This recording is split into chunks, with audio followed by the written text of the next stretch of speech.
ተመልካቾቻችን ተመልሰናል። የፕሮግራማችን እንደጀመረን አዛካ ወይም አላርም ስለነበረ ወደ መጠለያ ቦታ ሸሻ ብለን ቆይተን ነበረ። በመመሪያው መሰረት እዛ ቆይተን ተመልሰናል። አሁን ቀጥታ ወደ ስራ ባልደረባችን ወደ አቶ ፋሲል ለገሰ አልፋለሁ። ጤና ይስጥልን ፋሲል። ጤና ይስጥልኝ ሽሎሞ። ጤና ይስጥልኝ ተስፋዬ። እንዲሁም ሻለቃ አይቸው አለ እዚህ። አይቸው ዋና አስተባባሪ ቶመር ለገሰ።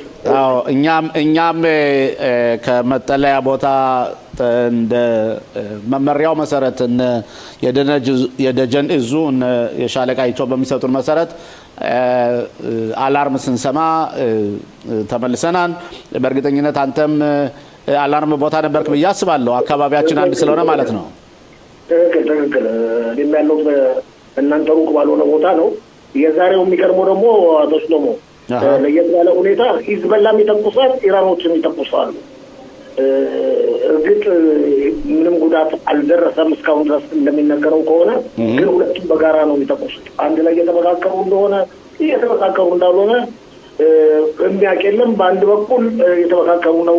የኢራን የጦር መኮንኖች ሊባኖስ ይገኛሉ። እስራኤልን በአስቸኳይ እንዲወጡ ጠይቃቸው ነበር የሚባል ሁኔታ አለ። በሌላ በኩል ደግሞ ሂዝቦላ በዚህ አይነት መልክ በእስራኤል ላይ የተደጋጋሚ ተኩስን የሚያደርገው ወይም የሚፈጽመው የኢራን መንግስት በከፍተኛ ሁኔታ ተዳከመበት መስሎ ስለታየው ነው የሚሉም አሉ። በአጠቃላይ ይሄን ያለው ሁኔታ።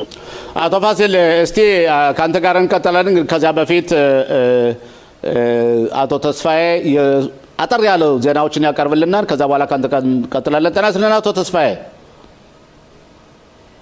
ተስፋዬ ሚውት ላይ ነው ያለ። ሚውት ላይ ያለው ክፈተውና ከዛ እንሰማለን።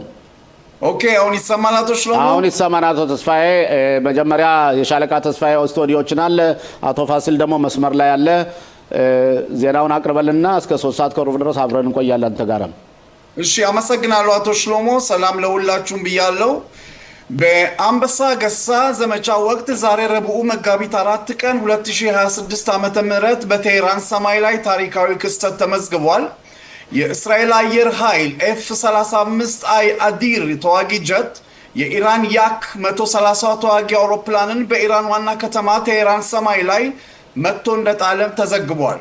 ይህ በዓለም ታሪክ ውስጥ በአምስተኛው ትውልድ F-35 ተዋጊ ጀት አማካኝነት በሰው የሚመራ ሌላ ተዋጊ አውሮፕላን ሲመታ የመጀመሪያው ሲሆን እስራኤል ባለፉት 40 ዓመታት ውስጥ ከ1985 ዓመተ ምህረት በሊባኖስ ሰማይ ላይ ከፈጸመችው ጥቃት በኋላ በሰው የሚመራ ተዋጊ አውሮፕላን ስትመታ የመጀመሪያዋ መሆኑንም እንደዚሁ ተመዝግቧል።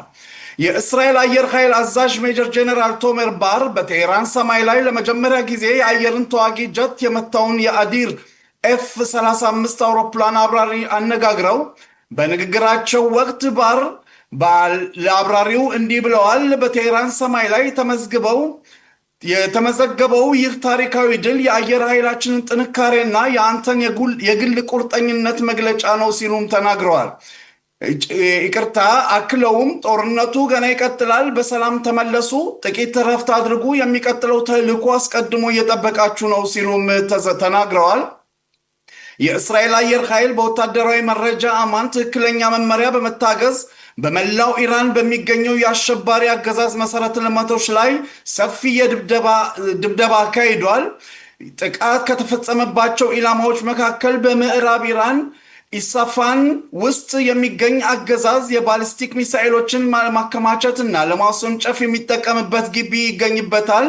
በዚህ ግቢ ውስጥ ቃድር የተባሉ የሚሳኤል አይነቶች ይገኛሉ። ጥቃቱ የተፈጸመው ከዚህ ቦታ የሚሰነዘሩ ተጨማሪ ሚሳኤል ጥቃቶችን ለመቀነስ ታስቦ እንደሆነም ተነግሯል። ይቅርታ ሟቹ አያቱላ ሐሚናይ እና ይተካቸዋል የሚባለው ልጃቸው ሞጃብ ሐሚናይ የኢራን ጠቅላይ መሪ አያቶላህ አሊ ሐሚናይ ቀብር ስነስርዓት ዛሬ መከናወኑ የሚጀመር ሲሆን የሚታካቸውም አዲስ መሪ ግብአተ መሬታቸውን ተከትሎ ይፋ እንደሚደረግ የሀገሪቱ መንግስት መገናኛ ብዙሃን ዘግቧል። ምርጫውን የሚከናወነው ምክር ቤት ጽህፈት ቤቶችን ጥቃት እንደፈጸመባቸው ሲዘገብ እስራኤልም በለደህንነቷ ስጋት ሆኖ የሚቀጥል መሪ ከተመረጠ እርምጃ እንደምትወስድባቸው ማስጠንቅቃለች። በዚህ ሳምንት የፖሊስ ልዩ ተዋጊ ክፍል በምናሴ ክፍል ጦር ስር በሚገኘው በጀኒን ከተማ በቀን ብርሃን ዘመቻ አካሂዷል። በሽብር ተግባር ውስጥ ተሳትፏል ተብሎ የሚጠረጠር እና ሲፈለግ የነበረ አሸባሪ በቁጥጥር ስር አውሏል። እንቅስቃሴው የተካሄደው በደህንነት ቢሮ ትክክለኛ መመሪያና መረጃ የታገዘ መሆኑንም ተዘግቧል። በመጨረሻው የስሪላንካ የባህር ኃይል እንደገለጸው የኢሪስ ዲና የተባለችው መርከብ በባህር ኃይል በባህር ሰርጋጅ መርከብ ጥቃት ከደረሰባት በኋላ የእርዳታ ጥሪ አቅርባለች። የዩናይትድ ስቴትስ ማዕከላዊ እዝ አዛዥ ትላንት ምሽት እንዳስታወቁት እስካሁን 17 የኢራን የባህር ኃይል መርከቦች ሰጥመዋል። የስሪላንካ የባህር ኃይል በባህር ላይ የሰጠሙትን የኢራን ወታደሮች ለመታደግ ጀልባዎችን እና አውሮፕላኖችን ማሰማራቱንም አስታውቋል። እንግዲህ አቶ ሽሎሞ ባለን ሰዓት ይቅርታ መረጃዎች እነዚህ ናቸው። አቶ ተስፋዬ በጣም አመሰግናለሁ። ቀደም ሲል ሻለቃ ተስፋዬ ብያለሁ። ሻለቃ ተስፋዬ ሳይሆን አቶ ተስፋዬ ነው። ሻለቃ ባየቸው ባየ ነው እዛኛ ጋር ያለውና አሁን ቀጥታ ወደ አቶ ፋሲል መለሰለው። ጤና ስለንደ በድጋሚ አቶ ፋሲል በድጋሚ አመሰግናለሁ። ከዚህ ላይ መጠቆም ፈልገው ተስፋዬ ወደ መጨረሻ ጭጭር ዜናዎቹ ላይ የስሪላንካን ተጨባጭ ሁኔታ አንስቶ ነበር። ለተመልካቾቻችን ግልጽ እንዲሆን በስሪላንካ ባህር ዳርቻ የተመታው መርከብ የኢራን መርከብ ነው። ይህንን መርከብ የመታቸው ውስጥ ለውስጥ የምትጓዝና ውስጥ ለውስጥ የምትንቀሳቀስ መርከብ ነች ይባላል። የማን መርከብ እንደሆነች ግን የአሜሪካ ትሁን የእስራኤል ትሁን እስካሁን ድረስ ግልጽ አይደለም። የሆነ ማስተካከል ነው። ያ ማለት በትናንትናው ዕለት አቶ ፋሲል በግልጽነት የአሜሪካው ፕሬዚደንት ዶናልድ ትራምፕ የጀርመኑን በሚያገኙበት ጊዜ አብረው በሚዋውዩበት ጊዜ እኛ ሙሉ በሙሉ የኢራንን የባህር ኃይልና የአየር ኃይል አውድመነዋል ብለው ተናግረው ነበረና አቶ ፋሲል ካንተ እስካለ መረጃ ድረስ ምን ያህል እውነት ነው? ምን ብዬ ልበል ልንገርህ፣ ዶናልድ ትራምፕ ሁሉን ነገር አጋነው ነው የሚያወሩት። ታውቃለህ አይደለ? እኔ ደግሞ ብቻ ነኝ እንደዚያ ብዬ ማስብ ነበር። አንተም እንደዛ ነው የምታስበው እንዴ? አሎ እንደዛ ነው ማስበው፣ ግን ብዙ ነገር እውነት አለው። እንደመስለኝ ከሆነ እስካሁን ድረስ በፍጹም በግልጽ የተነገረ ነገር የለም። በተለይ በአሜሪካ የምትወስደው እርምጃ ለጦርነቱ 5 ቀን ሆኖታል። በእስራኤል በኩል የሚወሰደው እርምጃ ነው በይፋ ይንተደረገ ባለው አሜሪካ ብዙ ነገር የሚነገርበት ነገር እንደሚመስለኝ በኢራን ባህር ኃይል ላይ አሜሪካ ከፍተኛ ጉዳት አድርሳለች። እንደሚመስለኝ ከሆነ ታስታውሳለህ፣ እስራኤል በአንድ ቀን ውስጥ የሶሪያን አየር ኃይል እና ባህር ኃይል ደደቀሰች ማለት ነው። እንደዚህ ያው እርምጃ ሳትወስድ አትቀርም ይባላል። ከዚህ በተጨማሪም ግልጽ የሆኑ ሁኔታዎችን ስንመለከት የሆርሙዝ የተባለው የባህር ወሽመጥ አካባቢ መርከቦች እንደ ልብ እንዳይንቀሳቀሱ ኢራን ወስኛለሁ ብላ ነበር። አሁን ግን አሜሪካ በሴንትኮም ወይም በማዕከላዊ እዝ አዛዥ በአድሚራል ኩፐር አማካኝነት ባወጣችው መግለጫ ማንኛውም መርከብ የንግድ መርከብ እንደ ልቡ መንቀሳቀስ ይችላል፣ ንግድንም ማካሄድ ይችላል ብሏል። ይህ የሚያሳየው እንግዲህ አሜሪካ በቁጥጥር ስር አውላለች ማለት ያለ አካባቢ እንደ ልብ መንቀሳቀስ ይችላል። ስለዚህ እስካሁን ድረስ አሜሪካ የምትወስደው እርምጃ በይፋ ብዙ ነገር አልተገለጸም።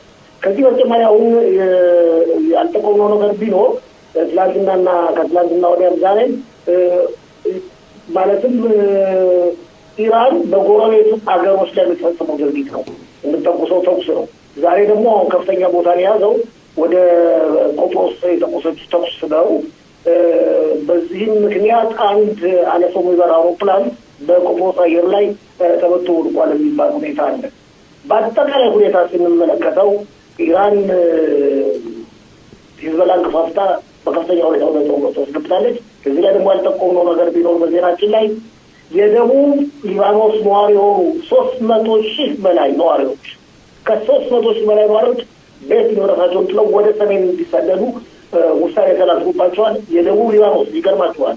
ምን ማለት ነው? ደቡብ ሊባኖስ በጣም ትልቅ ቦታ ነው። ባለፈው ጦርነት እንደዚያ ነገር እርምጃ ተወሰደ ነበር። በአሁኑ ጦርነት ነው ይህን እርምጃ የተወሰደው። ይህም ሁኔታ የሚያሳየው በሊባኖስ መንግስት ላይ ግፊት ለማድረግ ነው። የሊባኖስ መንግስት ትናንትና በይፋ አስታውቋል። ሂዝቦላ ትጥቅ ይዞ መኖር አይችልም ብሎታል። አጠቃላይ ሁኔታው እንግዲህ ይመስላል ጥያቄ። አቶ ፋሲል በእውነት ቅድም በግዛችን ትንሽ ስለሄደ አንድ 2 ደቂቃ አለን ካንተ ጋር። የአሜሪካ መንግስት ያደረገው ውሳኔ በትራምፕ የወሰነው ውሳኔ ኮንግረሱን ሳያማክር ሴናተሩን ሳያማክር ራሱ ነው ጦርነት አውጆ የወጣውና እየተባለ ከፍተኛ ተቃውሞ አለበት። ከዛም የፖለቲካ ፓርቲዎች ተቃውሞ ያለው ከራሱ ፓርቲም ተቃውሞ ያለና የዚያ የውስጥ ተቃውሞና የፓርቲዎች ተቃውሞ ጦርነቱን እድሜውን እንዲያሳጥር ያድርገዋል። የጦርነቱን ዓላማ ሳይተገበር ጦርነቱ ሊያቆም ይችላል። አቶ ፋሲል እዚህ ላይ ፍርሃቻ አለ አይመስለኝም። አቶ ሽሎሞ ይህ ጦርነት እኮ እንደሌላ ጦርነት አይደለም። የህልውና ጦርነት ነው። የህይወት ጦርነት ነው። አንድ ስልጣኔን ለማጥፋት ዘመናዊ ስልጣኔ የምዕራብን ስልጣኔ ሮማውያን ግሪኮችን የመሰረቱትን ስልጣኔ ለማጥፋት እኛም የምንከተለው ስልጣኔና ዲሞክራሲ መንፈስ ያለው ስልጣኔ ለማጥፋት አክራሪ ሃይማኖተኞች በኢሉዥን የመጡበትን ሁኔታ የግዴታ ማክሸፍ ያለ መስሎ ነው የሚታይ። ስለዚህ አየር ላይ አስቀምጦ አይ እነሱ ሚሉትን እንቀበላለን ብሎ ተስማምቻለሁ ማለት ይቻል አይመስለኝም። እንዳለፈው ጊዜ ሁሉ ነገር ግልጽ የሆነ እየመጣ ነው። ኦኬ አቶ ፋሲል በጣም እናመሰግናለን። በእርግጠኝነት ዛሬ እንኳን ጊዜ የሚኖረን አይመስለን ተመልሰን ለመገናኘት በነገው ዕለት እንደገና መለሰን እናገኛለን። አመሰግናለሁ። ተመልካቾቻችን ተመልሰናል። ከመጠለያ ከቆየን ጊዜ በኋላ አሁን ቀጥታ ወደ ኮሎኔል መኮንን ተስፋ እናልፋለን። ጤና ይስጥልን ኮሎኔል መኮንን። ጤና ይስጥልን ሽሎሞ፣ እንዴት ዋላችሁ? ሰላም እንደምን ዋልክልን? ሰላም ነን። እንሯሯጣለን። አዎ ነፍስ አድን ስለሆነ ጥሩ ነው። ከዚህም ሻለቃ አይቸው ባየ ከስቱዲዮአችን ሆኖ መመሪያዎችን ለህዝባችን እየሰጠን ነው። በጣም በእውነት ሰፋ ባለ ደቂቃዎችን ልናዋራ ፈልገን ነበር። በወቅታዊ ችግሮች ምክንያት ጊዜያችን ተቋርጦብናል እና አንድ 5 ደቂቃዎች አሉን። ኮሎኔል መኮንን እንዴት ነው እኛ አሸናፊዎች እኛ ነው በዚህ አንበሳ ገሳ ጦርነት ላይ? አንደኛ በትክክል ኢላማችን ከ30 ዓመት በላይ ጠቅላይ ሚኒስትሩም የተለያዩ ጠቅላይ ሚኒስትሮች የመከላከያ ሚኒስትሮች የሚሉት የወሰኑትና ኢላማ ያደረጉት በአሁኑ ሰዓት እየተሳካ መስሎ ይታየኛል። ደጋግሜ እንዳልኩ ሽሎሞ ለአንተም ለብዙዎችም ህዝባችንም ኢራን የምትናቅ ሀገር አይደለችም። ኢራን ሀያላን ሀገር ናት። ለ30 ዓመት የተዘጋጀችበት ጦርነት በአሁኑ ሰዓት እንደምታየው ዓለም አቀፋዊ ለማድረግ የምታደርገው ነገር በተለይ እነዚህ የገልፍ ሀገሮች የምንላቸው ኤሚሬት፣ ኦማን፣ ያርደን፣ ካፍርቴን፣ ኩዌት፣ ካታር፣ ባህሬን፣ ዱባይ፣ አቡዳቢ፣ እስራኤልና በተለይ ካፍርቴንን በመውጋቷ የሚያሳየው አዝማሚያ ዓለም አቀፋዊ ለማድረግና ወይም ከትራምፕ ላይ ትልቅ ተጽዕኖ ለመፍጠር ነው። በአንጻሩ እንደምታየው መከላከያ ከጥምሩ ኃይሉ ከአሜሪካው አየር ኃይል አድርጎ በኢራን ላይ እያዘነበ ነው የሚደረገው ወታደራዊ ተቋማት። ኮሎኔል መኮንን እዚህ ላይ እስቲ አንተ ብትገልጽልን ተመልካቾቻችን በደንብ እንዲረዱ። አሜሪካና እስራኤል የደበደቧቸው ኢራንን ይባላልና የስራ ክፍፍላቸው ምንድን ነው? ለምሳሌ በትላንትናው ዕለት እንዳየሁት ከሆነ የኢራንን የባህር ኃይል የአሜሪካው ኃይል እንዳወደመው ነው፣ ከጥቅም ውጭ ጭራሽ እንደሆነ ነው። እና የስራ ክፍፍላቸው ምንድን ነው? የእስራኤል ኃይሎችና የአሜሪካ ኃይሎች እንደዚህ ነው።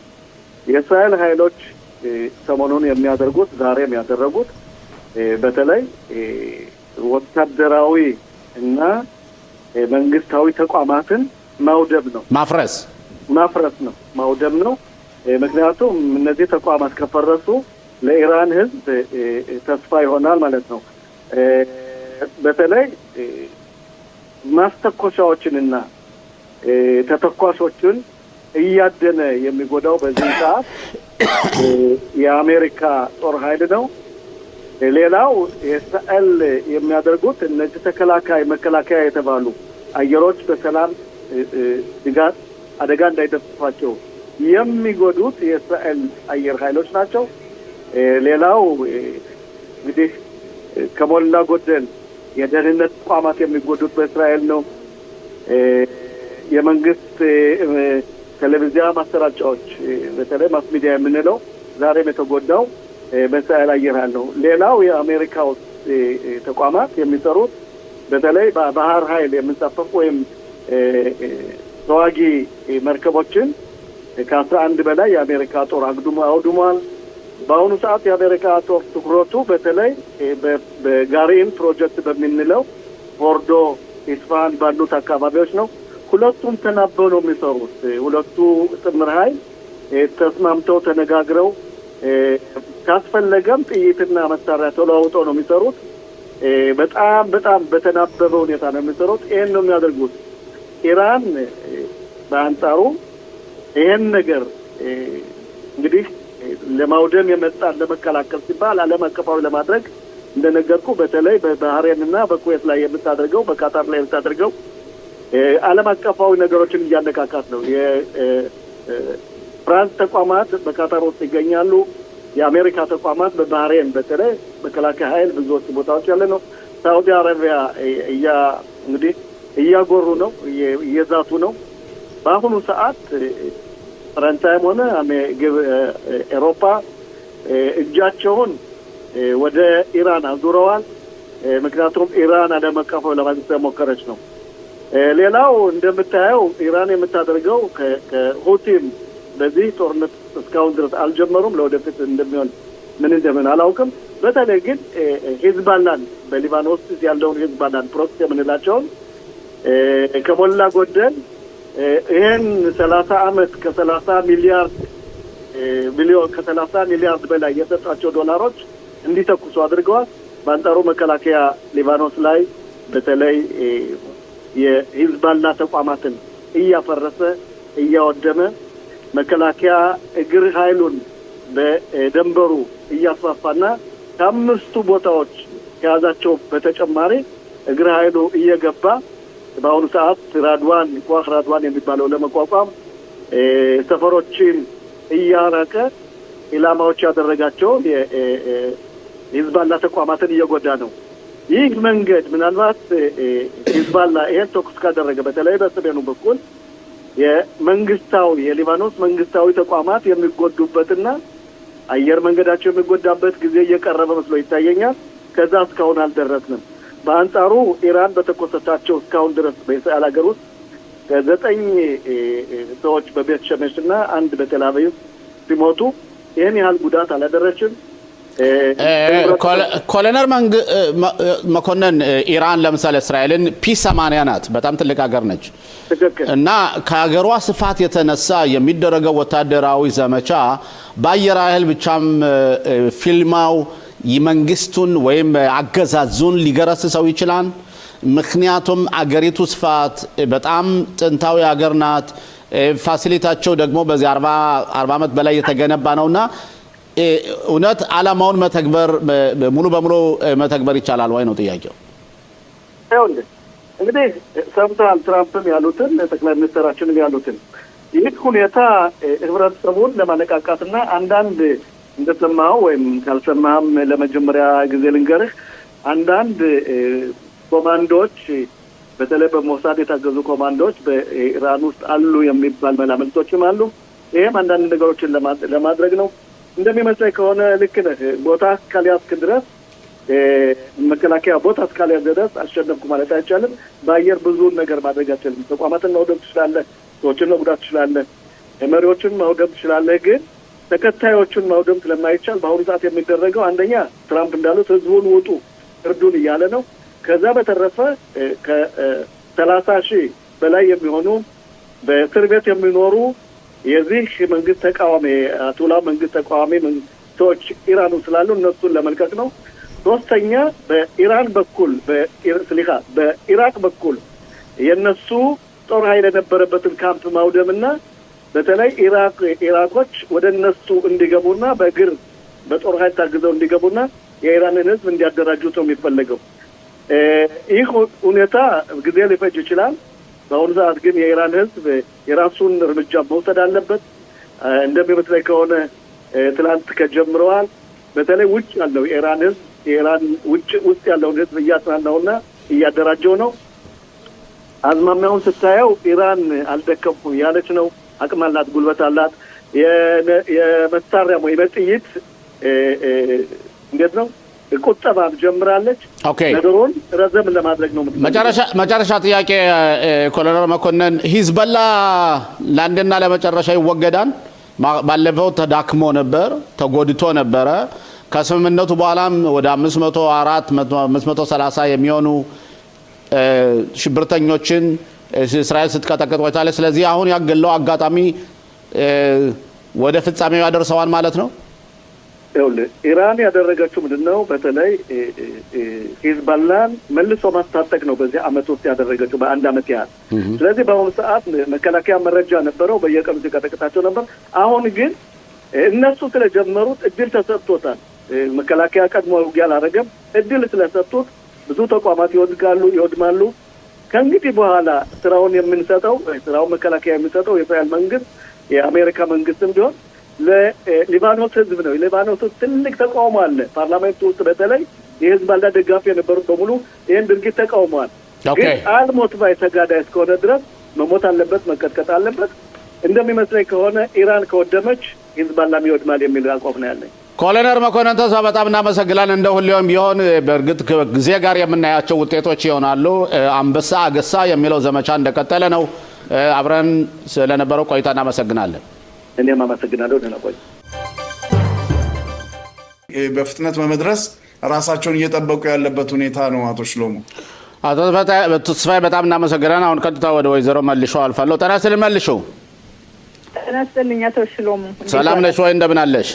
እግዚአብሔር ይመስገን። በፊት በጦርነቱ ጊዜ ስናወራሽ በነበረበት ጊዜ ልጆችሽ ወታደሮች እንደነበሩና ተዋጊዎች እንደነበሩ ነው። አሁን ደግሞ እስራኤል እና አሜሪካ በኢራን ላይ የሚያደርጉትን ፍጥጫ ወይም ደግሞ የሚያደርጉትን ጦርነት በተመለከተና በአካባቢያችሁ ያለውን የሚሰጠውን ኤፌክቲቪቲ ወይም ደግሞ ያለውን ተጽዕኖ ብትገልጭልን።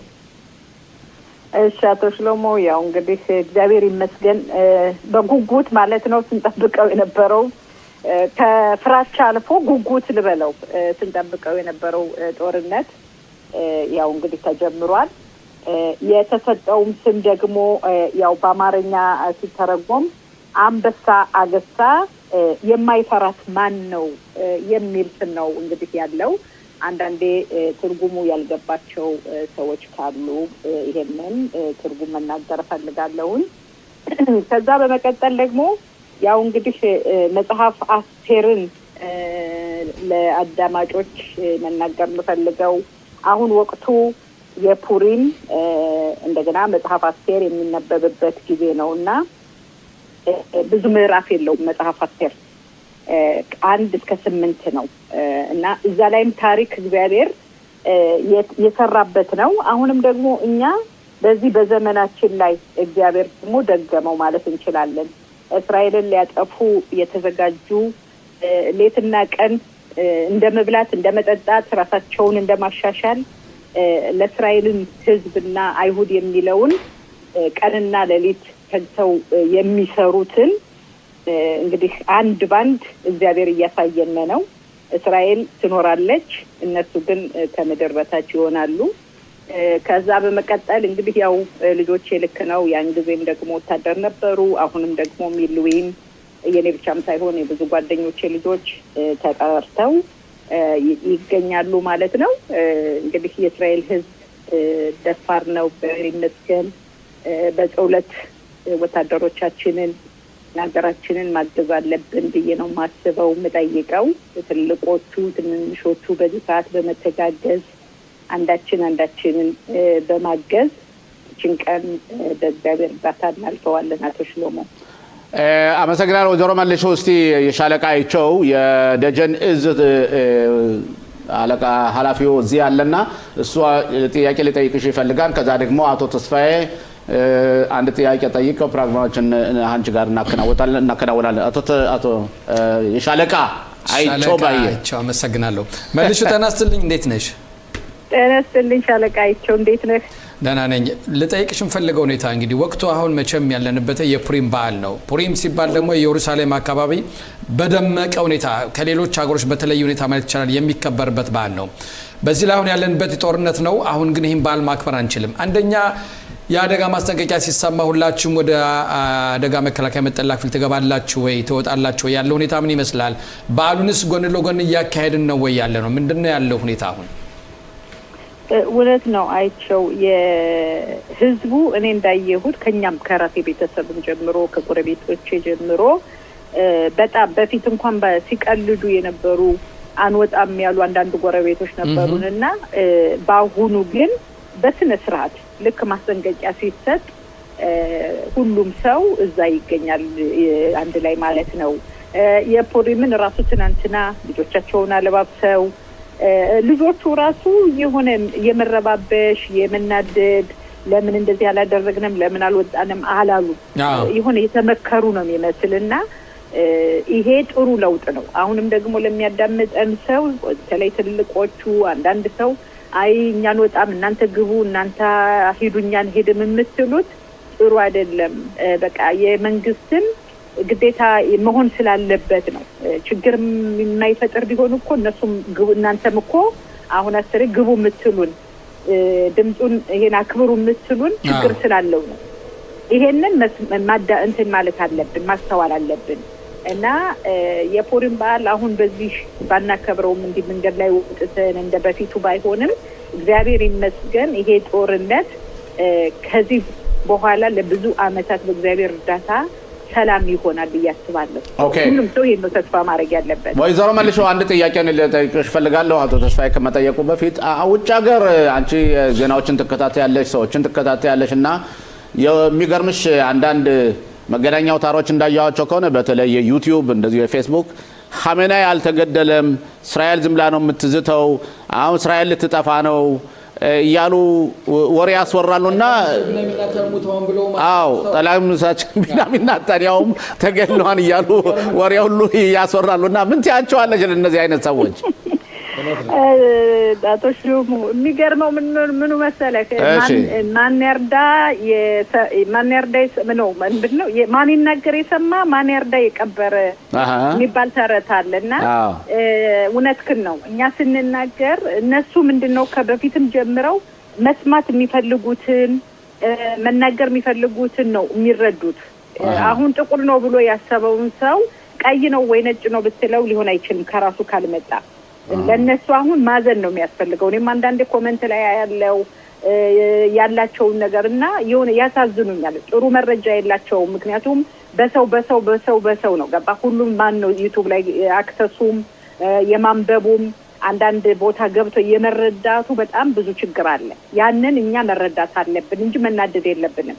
ተናደን ለነሱ ብዙ አይነት ትጉባ የሆነ አስተያየት ብንሰጠው የማይጠቅም ነገር ነው። በጎረቤት በስማ በለው ነው አብዛኛው ሰው የሚሆነው ማለት የሚሰማው የሚረዳው የሚናገረው እና እኔም ሳይንስ ቃለው ትናንት ራሱ የእስራኤልን ባንዲራ እንትን አድርጎ በሆነ ባጃጅ ነገር መኪና ሄደበት ማለት ነው።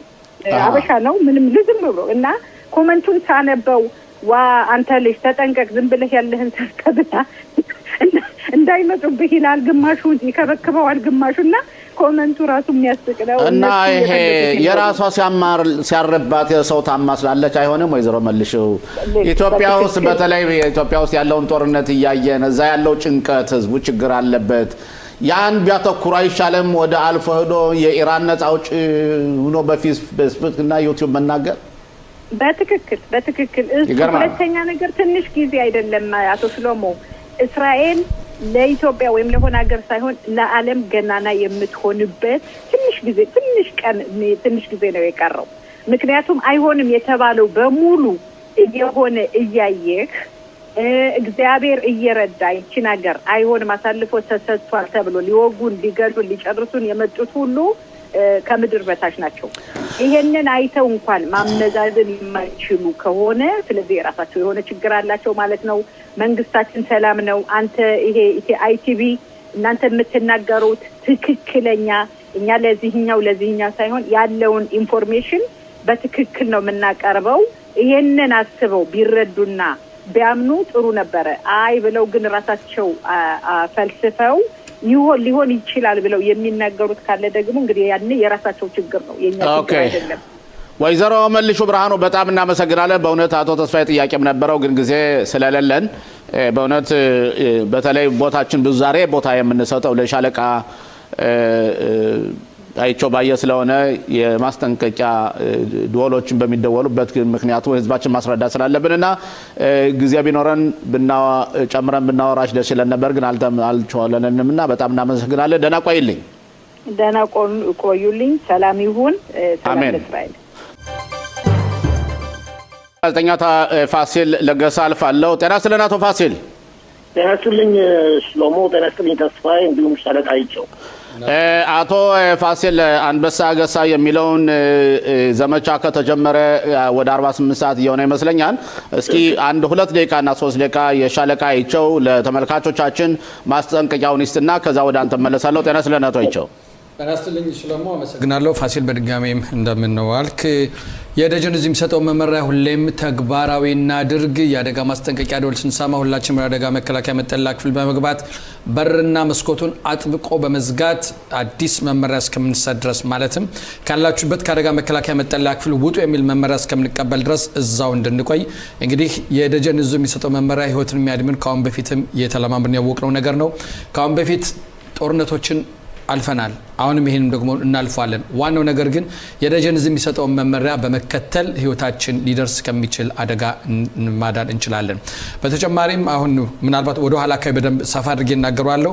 የተለያዩ ድግሶች፣ ማህበራዊ ድግሶች፣ ስብሰባን በተመለከተ ፈጽሞ የተከለከለ ነው። ማህበረሰባችን በዚህ ዙሪያ ልብ እንዲያደርግና ትኩረት እንዲሰጥበት የምንወደው። ወደ ኋላ እንመለስ እንመለስና በጣም እናመሰግናለን። አቶ ፋሲል ወደ አንተ ልምጣና አቶ ፋሲል ኢራኖች አቶ ፋሲል መስመር ላይ አቶ ፋሲል መስመር ላይ አለ?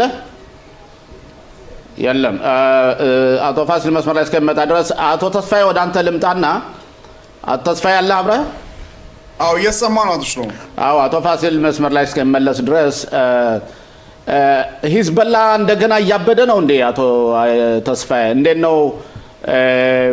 አሁንም ቢሆን ባለፈው አመት ከተቀጠቀጠ በኋላና እንደገና አሁን ተመልሶ ደግሞ ያው አለቃው እየተቀጠቀጠ ስለሆነ አለቃው ለመድረስ ነው ወይስ ሊባኖንስ ነው ማዳር ያለባት? የሂዝቦላ ጣፋንታ ምንድን ነው? እንግዲህ አቶ ሽሎሞ በእውነት ሂዝቦላ በትላንትናው ዕለት ምሽት ላይ ወደ 2 ሰዓት ዛሬ ጠዋት መሰለኝ ባልጠዋት እኩለ ሌሊት ላይ ነው እንግዲህ ሚሳኤሎችን መተኮስ የጀመረው። በፍጥነት ያው መከላከያ ከላይ እንግዲህ አክሽፎታል። ይሄ አጋጣሚ ለእስራኤል ጥሩ ነው። ብዛት ያላቸው የእስራኤል ባለስልጣኖች የሚሉት ይሄንን አጋጣሚ ተጠቅመን የሂዝቦላን የመጨረሻ ለአንድና የመጨረሻ ጊዜ ትጥቁን የማስፈታት ሁኔታ ነው እየተደረገ ያለው። እንደውም ኢላማ ተደርጎ የሚታየው በአሁን ሰዓት አሉ ከሚባሉት ኃላፊዎች ስር ነው። በትላንትና ዕለት በደቡብ ሊባኖስ ብቻ ሳይሆን በከተማዋም እንደዚሁ ህዝቡ ቦታውን እየለቀቀ የሄደበት ሁኔታዎች ታይተዋል። እንግዲህ ሂዝቦላ ያደረገው ስህተት ነው፣ በጣም ትልቅ ስህተት ነው ያደረገው። ለሱ ብቻ ሳይሆን ለሊባኖስ መንግስትም የሊባኖስ መንግስት ተቃውሟል። ይሄንን የሂዝቦላን የሚሳኤል መተኮስን አስመልክቶ የተቃውሞ ንግግርም አድርጓል። በዛሬ ዕለት እንደውም የመንግስት ስብሰባም ጥሪ ተደርጓል ሊባኖስ ውስጥ። ሆኖም እስራኤል እንግዲህ ይሄን ነገር የታወቀ ነው። ባለፈው ሳምንት ጦርነቱ ከመጀመሩ በፊት አሜሪካም ዜጎቿን ያወጣችበት ሁኔታ ሆኖ ታይቷል። እንግዲህ ይሄን አጋጣሚ እስራኤል መጠቀም አለባት የሚል ንግግሮች በአገር ውስጥ በጣም እየተባዛ ነው። ጠቅላይ ሚኒስትሩም መከላከያ ሚኒስትሩም በአሁን ሰዓት በሊባኖስ ያለውን ሁኔታ ያው ከሰሞኑ በቅርቡ የምናየው ይሆናል። እንደሚመስለኝ ሊባኖስ አቶ ተስፋዬ እርምጃ የተወሰደበት ዘውዬ የሊባኖስ ፓርላማ የሂዝቦላ ተወካይ ሊቀመንበር ነውና እሱ እንዳለው ከሆነ የሊባኖስ መንግስት ያው የሂዝቦላን የጦር መሳሪያ ለማስፈታት ጥረት በሚያደርጉበት ጊዜ የጦር መሳሪያችን እኛ ከምን መፍታት ማለት ክብራችን መፍታት ማለት ነው ሲሉ ተናግረዋልና አሳናቸው ናቸው በጣም ከፍተኛ እንቅፋት ሆነው የነበረውና አሁን ሰውዬ መወገዱ ሁኔታ ለወደፊትም ቢሆን በአጠቃላይ ለሊባኖስ ተጨማሪ ነፃነትም በር እየከፈተ ነው ማለት እንችላለን። በትክክል አቶ ሽሎሞ በጦርነቱ ጀምሮ እንግዲህ ሊባኖስ ሂዝቦላ ከገባበት ጀምሮ በአሁን ሰዓት ብዙውን ጊዜ ተደጋግሞ የሚታየው የሊባኖስ መንግስት ምን ያህል በእውነት አቅም እንደሌለው ከሂዝቦላ ጋር የሚያሳይ አንዳንድ መረጃዎች ይወጡ ነበር። ይሄም አልፎ ተርፎ በመንግስት በአሜሪካ አማካኝነት ድንበሩን ሲጠብቁ የነበሩትም እዛ አካባቢ ለቀው የወጡበት ሁኔታ ነው።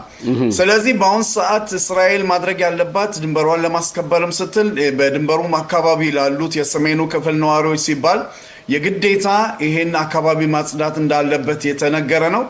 ያው በዘገባውም ላይ እንዳሰማነው እስከ 53 የሚሆኑ የደቡብ ሊባኖስ መንደሮች ቦታውን ለቀው በአረብኛ ቋንቋ የተነገራቸው ሁኔታ ነው።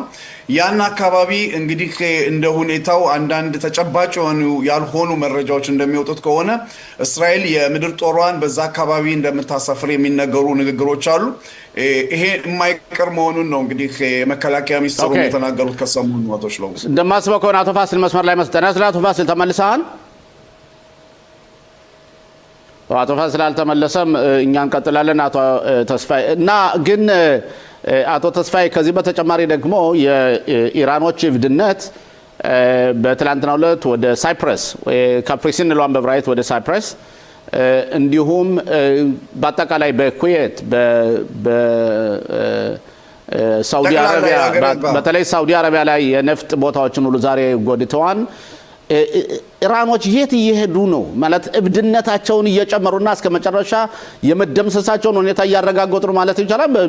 ሲምፓቲክነታቸውን እንኳን እያሳዩ ሳይሆን በዓለሙ ማህበረሰብ እንዲጠላቸው እየተደረገ ነው። እኛ ብቻ ሳይሆን በእርግጥ ለኛ ጥሩ ነው። እንግዲህ ታየዋለህ አይነስ አዎ እንግዲህ በባህረ ሰላጤ በኩል የሚያደርጉት ጫና እነሱ አሜሪካና እስራኤል የሚያደርጉትን የተኩስ ሁኔታ ያስቆማል የሚል ሐሳብ እንዳላቸው አንዳንድ መረጃዎች ያሳያሉ። ሆኖም ግን ሌላ በተገላቢጦሽ ሳውዲ አረቢያ አሁን ጦርነቱ ውስጥ ለመሳተፍም ዝግጅት ላይ ነች እና እነዚህም የባህረ ሰላጤ ሀገሮች የምንላቸው የራሳቸው የሆነ ስብሰባ በትላንትና ምሽት አድርገዋል። የምሽቱ እንግዲህ የስብሰባው ውጤት ምን ያህል መረጃዎችን ባይደርሱንም የሚመጣው አንዳንድ ሀሳቦች በጦርነቱ የመሳተፍ ሁኔታዎችን ላይ ነው። ይሄ ማለት ሁሉም ኢራቅም በዛሬ ዕለት ያወጣችው መረጃ ማንኛውም ኃይል ሀገሬን ድንበሬን ከደፈረ መልስ ይኖራል፣ ውጤት ይኖራል የሚል ንግግሮች የተናገሩበት ነው። ስለዚህ የመካከለኛው ምስራቅ ያለንበት ሁኔታ በአሁን ሰዓት ነገሩ እየሰፋ የሚሄድ ነው። ፕሬዚደንት ዶናልድ ትራምፕም ተናግረዋል። ትንሽ የሚስብበት ሁኔታ ነው። እስከ 4 እና 5 ሳምንቶች የሚወስድም መሆኑን ተናግረዋል። እንግዲህ እስራኤል ስራዋን እየሰራች ነው። አሜሪካም እንደዚሁ። በአሁን ሰዓት ኢራን የምታደርገው ጫና በባህረ ሰላጤ ሀገሮች ላይ በምንም አይነት ተአምር ለተወሰደው እርምጃ ወደኋላ የማይሉ መሆኑ ታውቋል። እንግዲህ ኢራን ያው አጥፍቼ ንጥፋ ነው። በመረጃውንም እንዳሳየ ነው በሀገር ውስጥ ሆኖ የስራውን የሚሰራው የሞሳድ ኃይልም እንደዚሁ ለነዋሪዎቹ ወደ ውጭ የመውጣት ሁኔታዎችን እንቅስቃሴዎችን እየተሰራ ነው። እርግጠኛ ነኝ በቅርብ ጊዜ ውስጥ የኢራን እጣ ፈንታ ወደ ሌላ ነገር ውስጥ እንደሚገባ ነው። አቶ ሽሎሞ ግን ኢራኖች እየተቀጠቀጡ ቢሆንም መሪዎቻቸው እየተደበደቡ ቢሆንም በተለይ የኻሜናይ መወገድና ከኻሜናይ ጋር ደግሞ ልጁ አልጋወራሽ ይሆናል ተብሎ ታስቦ የነበረው መንሱር አብሮ መገደሉ፣ ሌላው ደግሞ አንድ አህመዲነጃድ የሚባል ጸረ እስራኤል ቀንደኛ በዓለም ውስጥ የእስራኤልን ጥላቻና አንቲሴማይቲዝም በጣም ሲያስፋፋ የነበረውና ከዛም ደግሞ የኒውክሌር ቦምብ ፕሮግራሙን እንዲፋጠን ያደረገው አህመዲነጃድ ተወግዷን ይባላል። ምን ያህል እውነት ነው እሱ መወገዱ?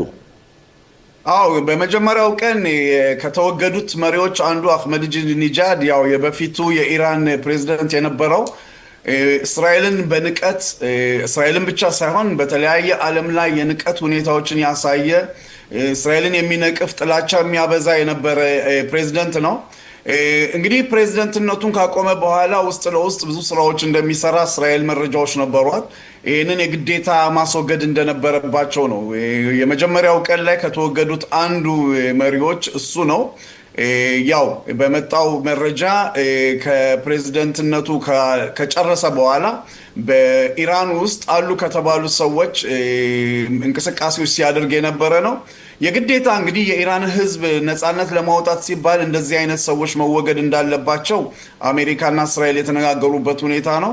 ለረጅም ጊዜ የታቀደ እቅድ ነው። የግዴታ ይህንን እቅድ እስከ መጨረሻው ድል እስኪሆን ድረስ አሜሪካም እስራኤልም በአሁን ሰዓት ስራ እየሰሩ ነው። እንደውም በዛሬው ዕለት የድብደባው እንደቀጠለ ነው ኢራን ውስጥ። ትላንት ሌሊትም እንደዚሁ ቴህራን አካባቢ ብዛት ያላቸው ኢላማዎች የተመቱበት ሁኔታ ነው የሚታየው። ይሄ ነው አቶ ሽሎ። ኦኬ አቶ ተስፋዬ እመለሳለሁ። የሻለቃ አይቸው ወደ አንተ ልምጣና በትላንትናው ዕለት በቤት ሸመሽ ላይ በእውነት አስከፊ የሆነ ጉዳት ደርሶብናል ማለት እችላለሁና የመከላከያ ያወቀው ነገር አለ? ለምን ነው ሚሳኤሉ የወደቀው? የወደቀበት ቦታስ ሰዎች እዛ ውስጥ ነበሩ? በእናንተ በኩል በወታደራዊ አካሉ በኩል ምን አይነት ትምህርት ተወስዷል? ምናልባት ተመልካቾቻችን እኛ እውነቱ ነው የምንናገር፣ የምንሸሽገው ነገር የለንም። ቤት ሸመሽ ወድቋን፣ ሚሳኤል ተመቷን፣ ሰዎቻችን ሞተዋን እና ወታደሩ እንትኑ እስራኤል መከላከያ ሳያከሽፈው የቀረው ምክንያቱ ምንድን ነው? እንግዲህ አመሰግናለሁ ስለ ጥያቄ። ምክንያቱም ብዙ ሚሳኤሎች ይተኮሳሉ፣ በጣም በብዙ የከሸፈ ነው፣ ግን አልፎ አልፎ እንደዚህ ስፖራድ በሆነ መንገድ ይወድቃልና እንዴት ነው ይንስ? አመሰግናለሁ። ዋናው ነገር እዚህ ጋር ምን አለ መሰለሽ ሽሎሞ፣ ያው ሁል ጊዜ እኛ እንደምንናገረው ወደ ጁን ነገር ይህ ያደጋ መከላከያው ማስጠንቀቂያው ከተሰማ ጊዜ ሙሉ በሙሉ ወይም ያለንበትን ያደጋ መከላከያ መጠለያ ክፍል ሙሉ በሙሉ አያከላክልም። ይሄ ሁሌም የምንናገረው ነው። 100% አይደለም፣ 90% ለአደጋ ሊያስጥለን ይችላል። ይሄ ደግሞ ያው ትናንትና በእርግጥ ነው ወደ 9 የሚሆኑ ዜጎቻችን አተናል። እነሱም ከአደጋ መከላከያ መጠለያ ክፍል ነበሩ። ሆኖም ግን አሁንም ቢሆን ያ ቦታ እንደዛ ክስተቱ ለምን እንደተፈጠረ እንዴት እንደሆነ ምርመራውን ገና የደጀንዙ የራሱን ምርመራ እያደረገ ነው የሚገኝበት በአሁኑ ሰዓት። ወደፊት የዚህን ውጤት ነገር ስለዚህ ሰዎች ግን በእርግጥ መጠለያ ቦታ ነበሩ ማለት ይቻላል። መጠለያ ቦታ ነበሩ፣ ጉዳት ደርሶባቸዋል። አሁንም ግን ከመጠለያ ቦታ ከመግባታችን አንቆጠብ ነው ማለት። ኦኬ እናመሰግናለን። እንመለሳለን። ታዲያ ስለ አቶ ፋሲል ተመልሰሃል መሰለኝ? አዎ ተመልሻለሁ። ይቅርታ የአንዳንድ የቴክኒካል ችግሮች ነበሩብን፣ ይቅርታ እንጠይቃለን አንተንም ተመልካቾቻችንም። አቶ ፋሲል ጥያቄ ቀጥታ ልጠይቅ እፈልጋለሁ። የኻሜናይ መንግስት መውደቅና የኢራን መንግስት የመውደቁ ሁኔታ እየቀረበ ነው ማለት እንችላለን ከ48 ሰዓት ድብደባ በኋላ? በአንተ እይታ ማለት ነው።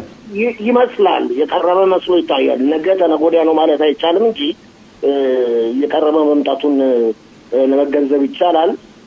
አሁንም ቢሆን እስራኤል በምትወስደው እርምጃ ከፍተኛ የኢራን መንግስትን ባለስልጣኖች መቅሰቷን ወይም መግደሏን እንደቀጠለች ነው። ይህ በዚህ እንዳለ ደግሞ የሚገርመው ትናንት ሌሊት አካባቢ ደግሞ የሂዝቦላ ድርጅት መጠነኛ የሆኑ ሚሳይሎች ምንም ጉዳት ያላደረሱ ሚሳይሎችን ወደ እስራኤል በመተኮሱ እስራኤል አስቀድማ እንዳስጠነቀቀችው አስቀድማ ደጋግማ ማስጠንቀቂያ ሰንዝራ ነበር። አንድም ሚሳይል ከተተኮሰ በሊባኖስ ላይ እርምጃ ወስዳለሁ እንዳለችውም እርምጃ እየወሰደች ነው። ትላንት ምሽትም በቤይሩት ድብደባ ተፈጽሟል። ሌሊትም ደግሞ ከ50 በላይ መንደሮች ነዋሪዎች ቤታቸውን ከደቡብ ሊባኖስ ለቀው እንዲወጡ ታዘዋል በእስራኤል በኩል። አሁን ደግሞ የሚወጡት መግለጫዎች እንደሚያመለክቱት ከሆነ የሀያ ነዋሪዎች ማለት ነው የቤይሩት ነዋሪዎች መውጣት ቤታቸውን ለቀው እንዲወጡና ድብደባ እንደሚደረግም እስራኤል አስቀድማ እየገለጸች ነው። አሁን ደግሞ ሌላ የሚወጣው ተጨማሪ መግለጫ እንደሚያመለክተው ከሆነ ደግሞ የሂዝቦላ ድርጅት የመረጃ ክፍል አዛዣቸው በእስራኤል ተገሏል። ስለዚህ አቶ ፋሲል ታዲያ እንደዛ ከሆነ ለምን ነው እስራኤል ናይም ካሰምን ማታስወግደውና አብሮ ከዛ ከላይኛው ሀገር ሄዶ ከነ ናሰራላ ጋር አሁን ደግሞ ከሃይማኖት አባታቸው ጋር አብረው ለምን ሄደው አብረው ምግብ አይመገቡም? ለምን ነው? ምን ነው ምክንያቱ? ያንተ ንግግር እኮ ሽሎሞ የመከላከያ ሚኒስትር እስራኤል ካንተ ንግግር ነው ይመስለው። የመከላከያ ሚኒስትሩ እስራኤል ካንተ የተናገርከው ነው በትክክል የተናገሩ። ኻሜናይ ጋር ሄዶ እንዲደባለቅ ማለትም ገሃነም ውስጥ ከኻሜናይ ጋር ሄዶ እንዲደባለቅና አንድ ላይ እንዲሆን እርምጃ እንዲወሰድ እኮ እንደዚያ ቢሆን እኔ ልግባ ቢሉ አይሻላቸው? ምንድነው ምድር ላይ ሆኖ የኛን እያስፈራሩ የኛን ሰዎች ሸልተሮስ እያስገቡ እየተኮሱ ምን ማለት ነው ይሄ? አቶ ፋሲል ኢራን አሁን በአሁኑ ወቅት የምትወስደው እርምጃ እርግጥ በሙሉ መሪዎቿ አዛዦቿ ብዙዎቹ ተገድለዋል፣ የተወሰኑት ግን አሉ። በምትወስደው እርምጃ ከሁሉም ጋር እየተነካካች ነው። ያው ዛሬ ጠዋትም ሰምተዋል። ካፍሪሲን ወይም ቆጵሮስ የአውሮፓ ሀገር ነች። ቆጵሮስ ድረስ ሚሳይል ተኩሰዋል። ከዛም አለነጅም የሚንቀሳቀሱ አውሮፕላኖችንም ልከው ነበረ። ቆጵሮስ ደግሞ የእንግሊዝ እና የብሪታንያ ጥገኛ ነች። የእንግሊዝ አሜን ብላ በእንግሊዝ ስር ያለች ነች። የእንግሊዝና የናቶ ተዋጊ አውሮፕላኖችም በቆጵሮስ ይገኛሉ። ስለዚህ ኢራን መንግስት በነካካቱ መቀጠሉና እንደዚህ አይነት ነገር መታየቱ በጣም ይገርም ነው።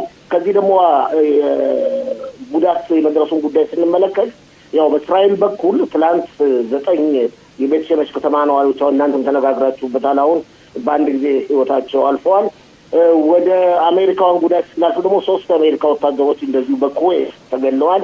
ከዚህ በተጨማሪም አንድ የአሜሪካ አውሮፕላን ወድቆ 2 አብራሪዎችና ናቪጌተሩ ማለትም በሰላም በጃንጥላ ለመውረድ ችለዋል። እንግዲህ በአጠቃላይ ሁኔታ ስንመለከተው ጦርነቱ በከፍተኛ ሁኔታ እየተያዘ ነው።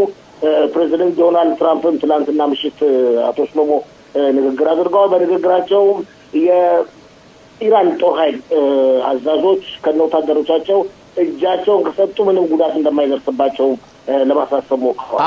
አቶ ፋሲል 2 ጥያቄዎች ልጠይቅና ተከታታይ ጊዜ ስለሌለብን በዚህ ካንተ ጋር እንለያያለን። አንደኛ የኛ አውሮፕላን አብራሪዎች ታህራን ኢራን ደርሰው ሲመጡ በቃ ልክ ኢላት ደርሰው እንደሚመጡ ማለት ነው። ምናል ያለባቸው ምንም አይነት የሚፈሩት ነገር የላቸውም። ይሄ እንዴት ሊሆን ቻለ? የኛ የወታደሩ ማለት የአየር ኃይል የበላይነት ትንሽ ብትገልጽልን። ሌላው ደግሞ ትራምፕ ሲናገሩ የኢራን መሪዎች እባክህን እንነጋገር እያሉን ሙጽናን እያሉ ነው ካሉ በኋላ ግን መልሰው ደግሞ ጦርነቱ ቢያንስ 4 ሳምንት ይቀጥላል ብለዋል። ምንድነው ነገሩ አቶ ፋሲል? የእስራኤልን አየር ኃይል ፓይለቶች ካነሳህ አሁን እንደተረጋገጠው ከሆነ የእስራኤል ጦር ኃይል በአሁኑ ወቅት በውይይት ላይ የዓለም የወታደራዊ ጉዳይ ተንታኞች እየተተኑ ነው። የእስራኤል ጦር ኃይል ከዓለም አንደኛ መሆኑን አስመስክሯል። በጦር ኃይል ደረጃ በአውሮፕላን አብራሪዎቹ ደረጃ ደግሞ የእስራኤል ጦር ኃይል ተዋጊ አውሮፕላኖች አብራሪዎች ብዙ ልምድ ያላቸው ናቸው። የአሜሪካም የሌሎችም ሀገር አውሮፕላንና አብራሪዎች በልምምድ ነው እንጂ ልምድ የሚያከማቹት በውጊያ አይደለም። የእስራኤል አየር ኃይል አብራሪዎች ብዙ ውጊያዎችን ያሳልፈዋል። ብዙ ውጊያዎችን እያሳለፉ ነው። ከዚህ ከልምድ የተነሳ ጥንክርና ይመጣል። ከዛም ተነስቶ አንደኝነት ደረጃ ለመድረስ ይቻላል። እስራኤል እንግዲህ በዓለም ደረጃ በጦር ኃይሏ ደረጃ በአሁኑ ወቅት የምታደርገው እርምጃ አንደኝነቷን አስመስክራለች። ስለዚህ አሁን ከዛስ ትራምፕ የሚናገሩት 4 ሳምንት ጦርነቱ ይቀጥላል እያሉ ያሉት ትራምፕ የሚናገሩትን ታውቃለህ አይደል? ተስሎሞ እንግዲህ ተመልካቾቻችንም አንዳንዴ ግር እንዲላቸው አስፈልግም የትራምፕ ንግግር በየጊዜው እየገለጽንላቸው ነው። ትራምፕ ያሉትን ንግግር የመፈለጉን ጉዳይ ከኢራኖች በኩል ኢራኖችም ራሳቸው ተናግረውታል። ተስሎሞ ንግግር ማድረግ እንፈልጋለን ነው። ምን ያህል እንዲሄዱበት ግን የሚታወቅበት ሁኔታ አይደለም። ግን አቶ ፋሲል ላይ ዛሬ ንግግሩ እኮ ለሚያስፈልገው ከዚህ አረመኔ መንግስት ጋርና ሰይጣን መንግስት ጋር ከቀረው ዝራዥ ጋር ካለው ምን ንግግር አስፈልገ? ለውጥ ማምጣት ከተፈለገ ለምን ነው ቀጥታ ህዝቡ መፈንቅለ መንግስት አድርጎ አዲስ መንግስት እንዲመሰረት ማድረጉ? ከነዚህ ጋር መነጋገሩ ምን ጥቅም ይሰጣል? ተመልሰው ራሳቸው ሊያገግሙ አይችሉ? ያሳለሽ ሽሮሽም ለሞታ ካደረከው እኮ በቀላሉ ይደዋል። ተለውጦ መንግስት ሊሆን አይችልም። አሁንም ቢሆን ኃይል አላቸው። አቶ ጥሎሞ የኢራን መንግስት ባለስልጣኖች አሁንም ቢሆን ኃይል አላቸው። ስልጣናቸው 47 ዓመት ያህል የጠነከረ ኃይል ነው።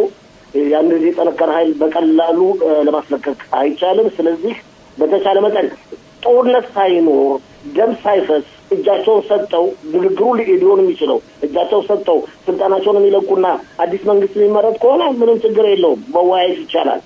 ነገር ግን ከውይይት ተደርጎ ስምምነት ተፈርሞ መንግስቱ ይቀጥል የሚለውን ትራምፕ እንደማይቀበሉት ገልጸዋል። ከዚህ በተጨማሪ ትራምፕ 4 ሳምንት የሚያሉትን ነገ ተመልሰው ደግሞ 1 ሳምንት ሊሉት ይችላሉ። ስለዚህ ነገር ውስጥ ማስገባት የለብንም። አቶ ፋሲል ለነበረን ቆይታ በጣም እያመሰገንኩ፣ ያው ትንሽ የቴክኒካል ችግር ስለነበረ በጊዜ ተቋርጦብናል። ነገም መልሰን እናገኛለን። አመሰግናለሁ አቶ ፋሲል። አመሰግናለሁ።